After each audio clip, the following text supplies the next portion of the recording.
My wife and I have a great relationship. Last night, however, I learned from my wife that she has been on a sex strike for most of the last month due to some comments I made on our last date night.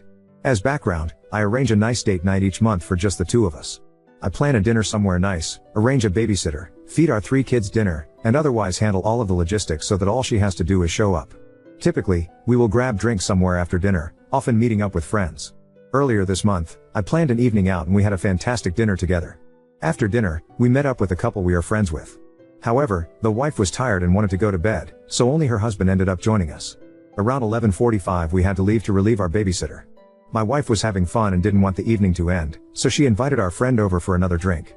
I told her I was fine with that, but that I was hoping to be in bed by 1 a.m. As background, I do the morning shift with our 3 kids every day and they get up early. My wife promised that we'd be in bed by then. Our friend comes over, we open a bottle of wine, put on some music, and we're all having a good time. 1 o'clock comes around and he gets up to go, but my wife tells us we can't leave, as she is vibing. I stick around for another 10 minutes or so and then decide to call it. My wife tells me she will be up in another 10 minutes. I get ready for bed, which takes about that long, and don't hear her coming, so I go to bed. Around 3 o'clock, I get woken up by her coming into our bedroom. She was drunk at this point and made a lot of noise. I'm now wide awake, and if that happens, it usually takes me a while to go back to sleep, in this case, around 5 o'clock, which was fun when the kids woke up at 6:30. Anyways, at this point, since I'm awake, I try to initiate sex with my wife, who declines and says that she is too tired. I don't pressure her, and she immediately falls asleep. However, I can't sleep now due to being woken up, and sit there and stew for a few hours, mostly frustrated at being woken up but also annoyed at how the evening went overall. My first mistake was sending her a text, while she is asleep, saying that her actions that evening were hurtful and that it felt like I planned this nice evening, only for her to end up spending the later part of it with someone else, and not like that. I am 100% confident they were just listening to music and chatting. The next morning, she came downstairs apologetic. However, I made the mistake of mentioning that her actions made me not really want to plan these extravagant date nights anymore, as she had broken her promise about going to bed at a reasonable hour and then ruined my sleep. Not the first time this has happened on a date night. Then, and this is where I may be the asshole, I added that this was at least the 4th date night in a row where the night had ended with us not having sex, and that in my mind, a good date night ends in sex. I also added that this one was particularly offensive because it felt like she abandoned me at the end of the night. These comments really upset her, and she said they made her feel like I only appreciate her for sex. She added that date nights should be about having fun and enjoying her company, and that I should assume we won't have sex on date nights. Honestly, I have some sympathy for her perspective about enjoying each other's company being the most important part of a date night, but I also don't think it is unreasonable to feel a little let down after planning a romantic evening, especially since it had become a pattern, and particularly where she effectively chose to do something else rather than have sex with me. Update 1. Welp, I posted about a month ago about how I was upset my wife invited our friends back over to our house at the end of a date night, and she and the husband ended up hanging out until 3 a.m. after I went to bed at 1 o'clock. A lot of people suggested they were having an affair, and that I was blind to not see it. I swore and swore there was no way, I trust both of them, etc. Turns out, Reddit was right. I was unpacking the car and my wife had left her phone in there, and when I picked it up a text from our friend flashed across saying how he wanted to kiss her and asking her to tell me she needed a night out and should go out to the bar with him. I know it's an invasion of privacy, but we know one another's passcodes, so I opened her phone and checked their text chain. She had been deleting his messages but they were still in the deleted messages folder, and it wasn't great. They've been going on dates during the day when I'm at work, and he has said very suggestive things to her. I confronted my wife about it and she claimed it was purely an emotional affair, that she knew he loved her, and enjoyed the attention, and that she had been dealing with severe depression, which is true, and it was nice to have someone to talk to who wasn't me. That she still loved me, it was just very flattering to have the attention. I don't know whether that is all true or not, but I honestly do think she is telling the truth. She pretty much argued it wasn't that big of a deal because they didn't do anything physical outside of him kissing her once, and in her defense the suggestive texts all came from him. So I don't know where we will end up, just reality shattering because I would have never thought either would betray me like this. First, look up trickle truthing. You have not yet been given the full story. She's also going to continue to cheat on you. A cheater that regrets their actions wouldn't try to minimize them. Second, tell his wife. She needs to know that her partner is betraying her too. Third, go get a consultation with a diver, say lawyer or two. Consultation doesn't mean filing. It means learning what the process is like and what the potential outcomes are. I'm sorry you're going through this. Update 2. I had a true heart-to-heart with my wife 2 days after I learned of the emotional affair, and we are surprisingly in a really good place now. She apologized profusely, and her description and timeline of events is not as bad as I had feared. It is also consistent with what my former friend, we'll call him R, told me when I interrogated him, And I asked him first, before my wife would have really had a chance to collaborate on a story in the event she wanted to do so. It is also consistent with what my wife's sister has told me. She views me like a brother and is a true ally. As backstory, R and his wife have been going through marital issues for quite some time. We were aware of this. About 6 months ago, things really went into a tailspin, and he started talking to my wife almost as a therapist. I know this sounds weird, but my wife is really good at listening to people's troubles and providing insight. She does this for a bunch of friends, admittedly essentially all women. It started out like once a week or so, and gradually increased from there. By a couple of months ago, they were talking regularly, i.e., several times a week, but still only covering totally P.C. topics. My wife's sister actually confronted my wife and warned her that she thought R had fallen for her and that she needed to be careful. My wife was convinced that they were just good friends. The night of the infamous date night was actually still in this period. My wife admitted that the optics looked bad, but she really was just having a good time, and was frankly pretty drunk and not thinking clearly. She did say though that after that night she realized that he might have feelings for her, and that in retrospect it was pretty obvious. She felt bad about the date night fiasco, and has been much better in that regard, and she also reduced her alcohol consumption. About 6 weeks ago, we went on a ski trip with 5 other families, including R and his wife. It was a horrible trip for him, and he and his wife fought a lot. One of the nights, he got pretty drunk and asked my wife to meet him at the bar at our hotel, since he needed to talk. While there, he told her that he loved her and wished that he had married her rather than his wife. My wife just told him I'm sorry. I had been putting the kids to bed when this went down and came down and inadvertently interrupted them right after they said this. I do remember some weird vibes in retrospect. My wife admitted she should have told me right then and there, but that she didn't want to blow up the trip for the whole friend group, as if she told me she was worried that I might make a scene. He then didn't say anything problematic for another week or two, and she chalked it up to him just being really drunk and really sad, and hoped things could just go back to normal. Unfortunately, R's marriage took a turn for the worse about a month ago, and it seems pretty clear that they are getting divorced. My wife, who suffers from severe depression, also went into a depressive period around this time, in large part due to some familial issues. This was timed very poorly, as I recently launched a new division at my company and have been working 60-hour week for the last 3 months or so. Both R and my wife felt isolated and lonely, and I started calling my wife virtually every day. They also started grabbing lunch once or twice a week. I guess he would meet her for lunch on his lunch break. The vast majority of their interaction was them talking about life, but he started saying inappropriate things in person like "you're the most beautiful woman I know" or "you're gorgeous." He also started drinking heavily, and he would send suggestive texts when drinking, which my wife claimed she would just ignore.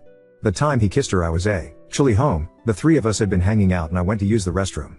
I asked her why she didn't tell me or shut things down, and she admitted it was a mixture of not wanting to blow up our friend group plus her enjoying the attention and compliments, even if she had no interest in the guy. She chuckled a little bit when I asked if she had slept with him. For reference, R is probably 150 plus pounds overweight, which is one of the major strains in his marriage, whereas my wife is a true 10/10. Basically, she was depressed, needed someone to talk to, and since I was so busy with work, she found that emotional support elsewhere. She admits that it was really wrong, and has agreed to take a bunch of actions to prevent this in the future. For me, I still struggle with why she would do some of this, e.g., if he texts that you should come over and join him in the shower, and you respond "why don't we do a lunch date instead?" From my view that is pouring gasoline on a fire, by showing you still want to meet with him, whereas she thought she was steering things away from problematic situations. Something shady can't happen in a public setting. She said he came by the house a couple of times during the day, including once when our son was home with her, but that she really tried to steer things to public settings once she knew he loved her. It also does hurt a bit that in one of the texts are asked if they could do a lunch date and she says no. My husband, me, is working from home today, with a sad face. But we're going to make it work. We are going to do couples therapy and she wants to do individual therapy, and she also started working part-time to keep her busy on something else. We can't go fully non-contact with R, but now all communication has to include me. I am also going to work on being more emotionally present, even when working a ton, and I told her that if she is having a depressive episode and needs to talk to someone, she can always call me. Her mental well-being is more important than my work. She was afraid to call during the day since I am very busy and would call her instead. I also promised to work on being happier and more positive. I am usually a very cheerful person, which is something she loved about me, but I had been pretty grumpy and miserable over the last few months due to my job being crazy. So a little blame does rest with me. I'm certainly not perfect, although I'd never cheat on my partner. I know most of you will probably roll your eyes and say I'm being a pushover, but none of you know how amazing my wife is. She has a magnetic personality and is the life of a party. She is also one of the brilliant people I have ever met. She's a great mom, and my best friend.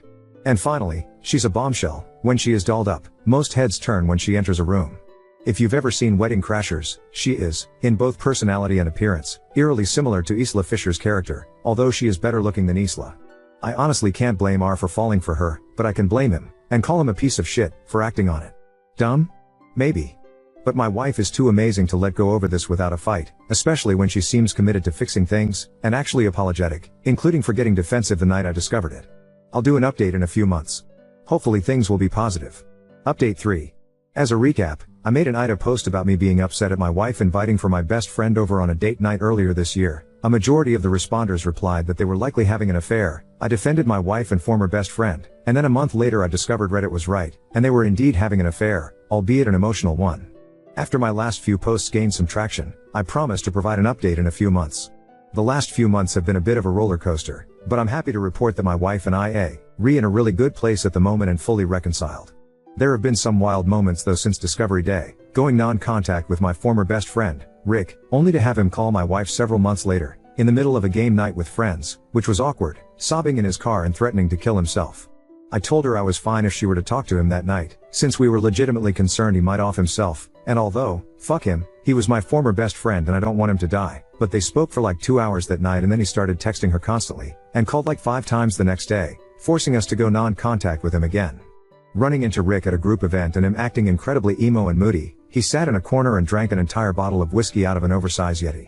Rick approaching me at said event and saying that he was on the verge of telling everyone about the affair because he just wants to burn everything down. My wife and I were able to convince him not to do so. Learning that Rick had asked my wife to leave me, she said no, and he had told her he would wait however long she needed, even 15 years, so that they could be together. Rick becoming obsessed with my wife's sister, who is very similar to my wife. They now go out for drinks several times a week and talk daily. My wife is convinced he is now in love with her. Awkwardly, my sister-in-law is separated but still lives with her soon-to-be ex-husband. Rick is still married, but divorce is seemingly imminent. In all this chaos, however, my wife and I have been doing very well. The shock of the affair forced us to work through our issues and we now communicate about as well as one could hope for, and have solved for most of the issues that led her to look outside our marriage for emotional support. I'd love to be able to go back in time and prevent the affair, and I don't know if I'll trust anyone fully anymore, but in many ways it improved our relationship, which is a very strange thing to say. My wife and I are in a really good place at the moment. Now on to second story. Received an orchid and a love letter from a stranger claiming to know me since 2020, now I'm torn between mystery and fear. Hi all, so I received this orchid and handwritten letter. I have no idea who it can be from, as apparently he met me in 2020? I have no recollection, plus I was in a long-term relationship at the time and would not give anyone the wrong impression. If I did, it would not have been my intention as I was loved up. I also started my job here last year. Reactions in my office are mixed. -50% think it's cute and that I should call him. The other 50% think it's creepy and could possibly be the start of a true crime series. I am curious as to who this is though. Update 1. Before I get to the update, I just wanted to say that this kind of thing has never happened to me before, plus hearing the mixed views on this from my colleagues confused me for even more, hence why I posted here to get some views. Our company head of administration in the company was also extremely weirded out, and he took it upon himself to let everyone know on reception to screen to the max any calls, visitors etc. before putting to me. I'm not gonna lie, I did get that Orchid Man went out of his way, that it's a nice gesture etc. But you must understand that although I guess I can be seen as well known in my field, I am a single mom to a still young child, so I make no apologies for being extra cautious in this day and age, especially as it potentially looked like that he had been keeping tabs on me for nearly the last 5 years. That all being said, on to the proper update. Yes, curiosity got the better of me, plus I was brought up to always say thank you if someone gave a nice gift, thanks mom and dad, RIP, and I ended up calling Orchid Man on my work phone that same afternoon, like some have observed, he knew where I worked anyway. A normal sounding voice, with a British accent said hello. So I said hi, this is Lulu Bell. I wanted to call and say thank you for the orchid. Orchid Man sounded shocked, but happy that I called. He said he really wanted to take the chance as he honestly felt like it was a missed opportunity back then, due to our circumstances. He said he often thought back to that night, and the conversation we had. He then said, "You do remember that night, don't you?" I told him, "No, I'm sorry, I do not. Look, a lot has happened in the nearly 5 years since we last met, plus you did not give me anything in the letter you sent other than the names of 2 bars that I may or may not have been at for after work drinks." He laughed and said, "And here was I thinking that I would be as unforgettable to you, as you were to me. I'm like I speak to a lot of people. Plus it's been over 5 years. I had nothing to go off on who you were, no way to check to jog my memory. I even called the flower shop so see if they could help." He laughed again and asked, "And did they?" I told him, "No, just that he paid by card and seemed normal, whatever that is," which again made him laugh. Not gonna lie, I was still perplexed, but I dunno, something about his tone and also how he reacted to me, reacting the way I was reacting, made me feel somewhat at ease that he wasn't a serial killer. There were quite a few comments in my original post that said I could end up being the orchid killer's first or final victim, and was just someone who may or may not have watched Love Actually one too many times. I said I may not remember that night, but I will probably remember this conversation now. So who are you? At least tell me what you do, where you are based, etc. Plus that may help me remember. Orchid Man said that he was a lawyer, that he works close to the flower shop. He told me where he lived, and that he doesn't have much social media because of and he does. And that his phone is private. To the Redditors that said that this may be the case, you were alright that it wasn't a burner. He said he heard the Over 40s dating podcast I also used to do. It blew up and was in our country's top 5 in the Apple podcast charts for a while. I stopped it in March this year, so this is not a weird promo for it before anyone calls this all fake, and he figured he'd seek me out on LinkedIn. And since then has been working up the courage to approach me. He basically thought that this would be a nice way of doing it, considering the bad dates he heard on the podcast that I was having lol. He said he was a bit older than me, but looked younger and keeps himself fit by playing tennis, one of the many things we talked about that night. I did actually used to play tennis and loved going to Wimbledon when I still lived in the UK, yes, he remembered that about me amongst other things. He is around 10 years older than me, so mid to late 50s. He'll be happy to send me a pic, if I would allow it. But all he wanted was the chance for him to take me out to lunch or dinner and see where it would go. He acknowledges that he can now see how it could have freaked me out. So I did end up giving him my mobile, and he sent me his professional headshot from his firm, and after all this, I did actually remember him. The night I met him, I was on one of my numerous breaks with my ex. I loved him so much, but after a few years together he still didn't know what he wanted and kept on wanting breaks. Yes, that's another story for another day, and even though myself and Orchid Man did have a nice drink and chat together that night, nearly 5 years ago, I was hoping that my current relationship would still work out. I was not ready to give up on it then or see other people. Fast forward to current day, and it's been around 18 months since I finally saw the light and ended it. And I've been single since. Anyway, after he sent the screenshot, we traded a few more texts that night and yesterday, before he asked again if I would be open to lunch or dinner. And I agreed to lunch today. So there we are. I will update after the lunch, well, I guess, date if anyone will still be interested. Sorry it's a long update, but I guess I was a bit jaded after my failed relationship, and dating life, that wasn't expecting to have someone go out of their way to make such an effort. I know it's very early days, and nothing may not come out of it, but it does give me hope. Thank you all for your responses in the original posts also. Update 2. Sorry for leaving you all hanging. I got home and went straight into mom duties. So the date went well. He was an absolute gentleman, and was really lovely. He complimented on what I was wearing, and said I looked beautiful. We had a very nice lunch at a Chinese restaurant and just chatted about life and what we've been up to the last few years, and yes, I asked a lot of questions. Not gonna lie. It's a bit overwhelming as it seems he really has held a torch for me all these years. He told me he was super nervous all morning about the lunch and seeing me again. He was very sweet, opening doors for me, asking if I was okay, asking if the restaurant was nice. He also drove me to the station. He said he was happy to give me a ride home, but I was like, it's okay, and I gave him a hug and a quick kiss and thanked him again for the lunch. I don't know where this will go. I guess I am not used to having someone like me so much and treats me with such care, if that makes sense.